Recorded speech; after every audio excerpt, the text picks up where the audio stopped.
I'm not really much of a protester, but I came out because I'm worried about a lot of things that are affecting not just people who don't really have a voice, but also the scientific community. Developing now, 100 people gathered in Railroad Park this afternoon for the Hands Off Birmingham Fights Back rally. Protesters are demanding President Trump stop what they claim is a destruction of government and the economy. One concern of NICU nurse Caitlin Williams, federal cuts to Medicaid. Most babies that spend even as much as a couple of months in the NICU go home with easily over $1 million hospital bill.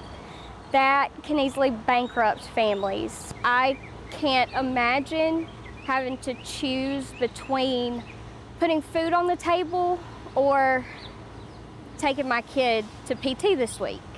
And unfortunately, that's an issue that a lot of our families face. And just into our newsroom, several new photos from Tuscaloosa's Hands Off protest. This was held at the federal building on University Boulevard. More than 100 people gathered to protest the Trump administration and billionaire Elon Musk. Protesters gathered all across the country today, from Atlanta to Washington, D.C., to demand change. ABC's Jay O'Brien has the details.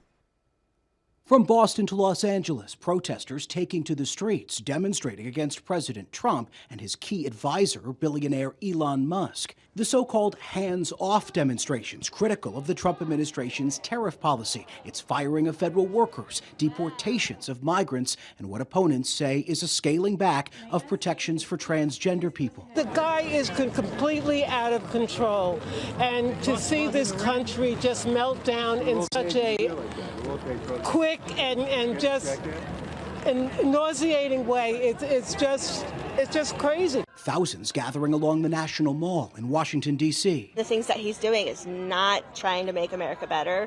He's ruining our infrastructure, like every department in our government. The demonstrations coming on day one of President Trump's new 10% tariffs covering most goods entering the U.S. Trump adamant the move is necessary to bring jobs and manufacturing home. The president posting Saturday Americans should hang tough. It won't be easy, but the end result will be historic. I think it's going very well. The markets are going to boom, the stock is going to boom, the country is going to boom. The White House not commenting on the demonstrations, but the First Lady's office pushing planned spring garden tours back to Sunday as a precautionary measure due to the nearby protests. Jay O'Brien, ABC News, Washington.